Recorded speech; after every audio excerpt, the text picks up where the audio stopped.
Well, the protest was a joint action by labor and civil society coalition, the Trade Union Congress, Nigeria Labour Congress, and Joint Action Front (JAF).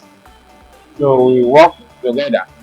Well, it's against the increase in pump price of petrol (PMS), because there is nothing like removal of subsidy. It's not. There's no subsidy. Why? You recently we had the NNPCL, that is now a private company and that is driving our oil and gas with the same management, the same board before it, when it was a government agency, said that no payment was made on fuel subsidy since 2016. So, and the question also is, there was provision in 2023 budget up to the month of June, June ending.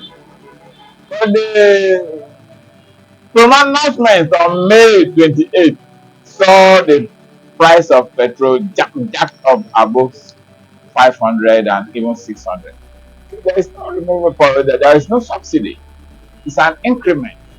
So because we see no payment has been made for 7 years, so you can see there is no subsidy. So the protest was to drive home the reversal of that increment and its effect on the poor masses, on the downtrodden. And also you can see that energy is the enabler or driving factor for a productive economy. Without energy, recently Japan is subsidizing its energy. Even at that level, UK is also planning to subsidize its energy. So, but in Nigeria, the artisans, welder, I called a welder to come and fix a door more than a week ago. He came 10 minutes.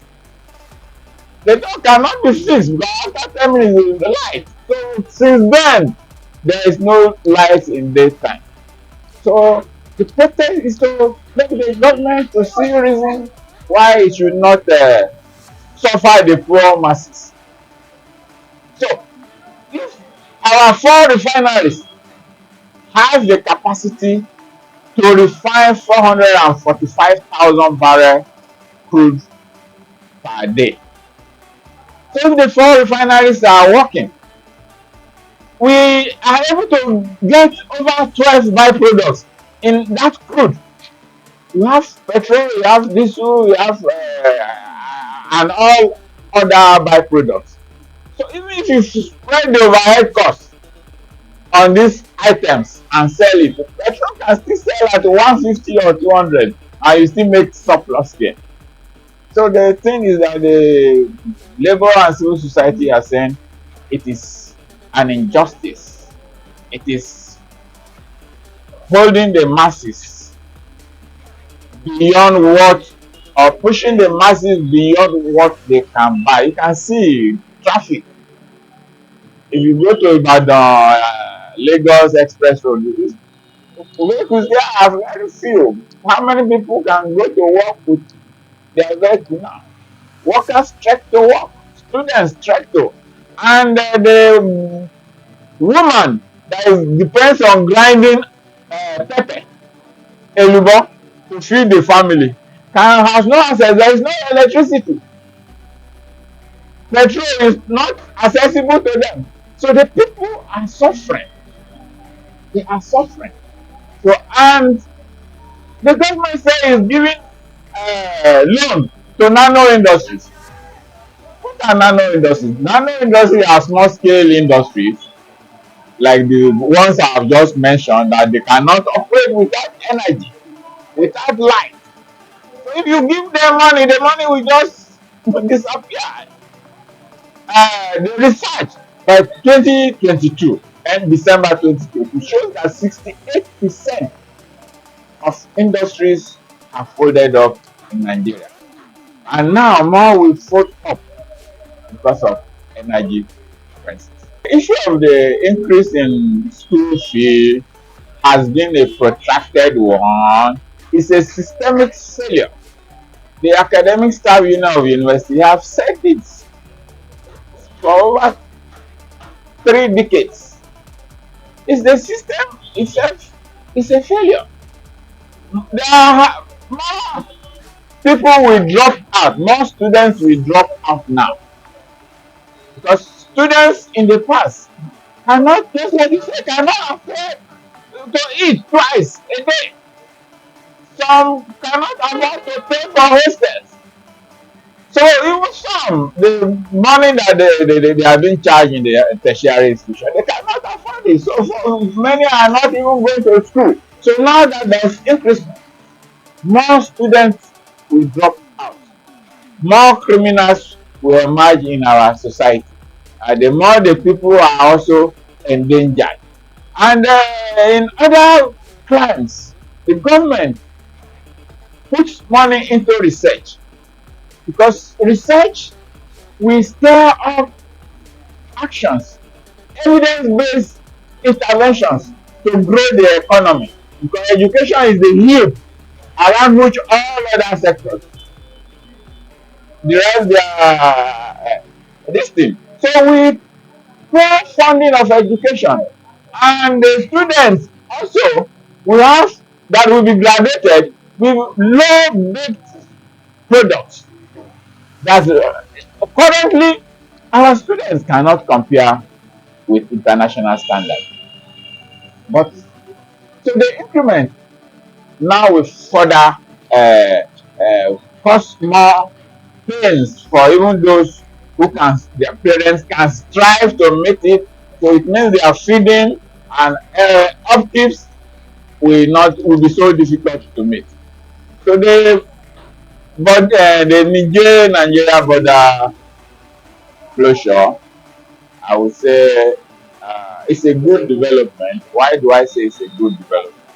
Because African countries have been subjugated by Western countries. So the coup in, although military rule is an aberration for all time. The situation in Niger, why one does not support military takeover, but the government that was ousted is a puppet to France. And you are aware that there are agreements between France and Francophone countries. So they have been enslaving the countries. They have been enslaving the people. The people, the resources. France is sitting on the Francophone resources. Just like in the Anglophone country, we have the neoliberal economic policy of the IMF, of the World Bank. Now France has been sitting Mali, now Niger. Now I expect other countries like Benin and Senegal and others to follow suit.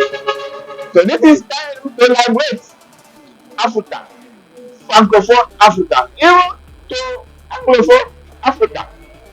The other day I had Yoweri Museveni saying that the resources of his people will be used for his people.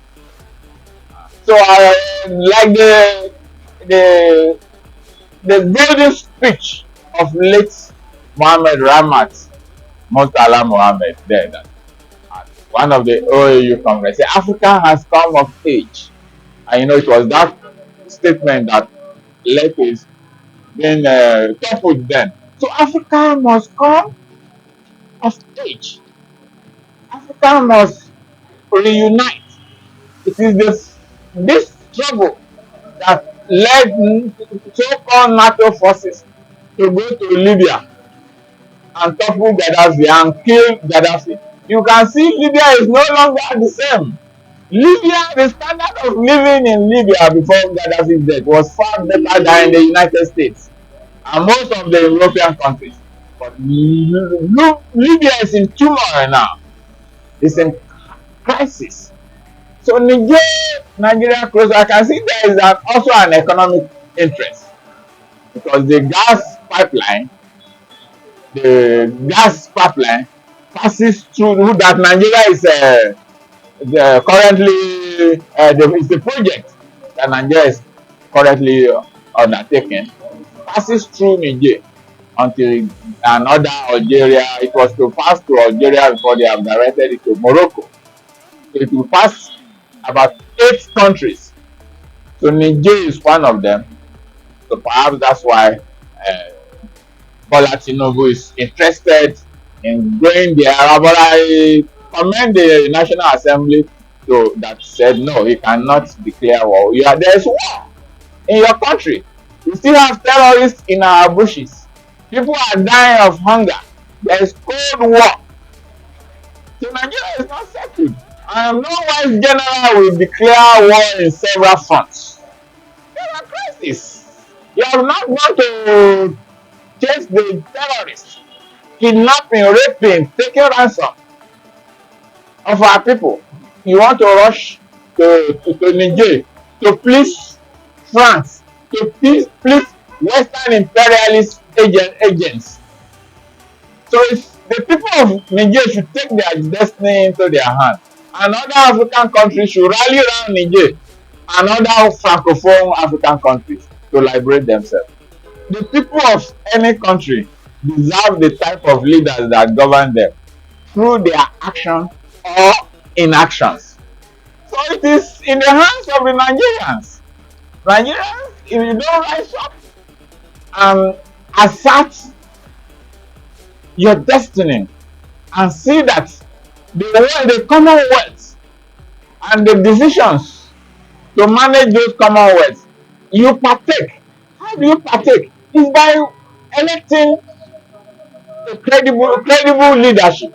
Because the last election was an aberration.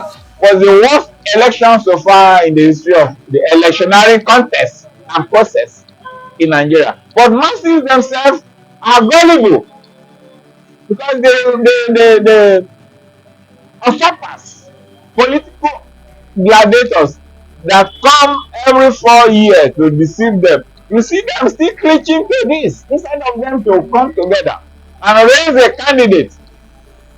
When they raise a candidate, like it happened in I think this country, Namibia.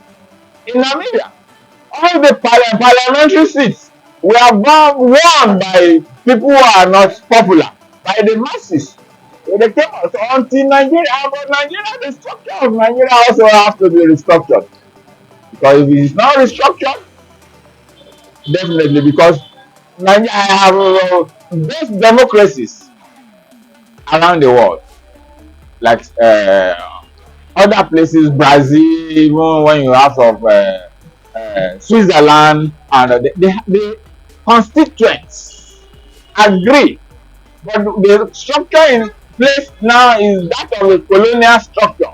The amalgamation of northern and southern protectorate in 1914. The people must sit down and agree and give themselves a credible, workable constitution.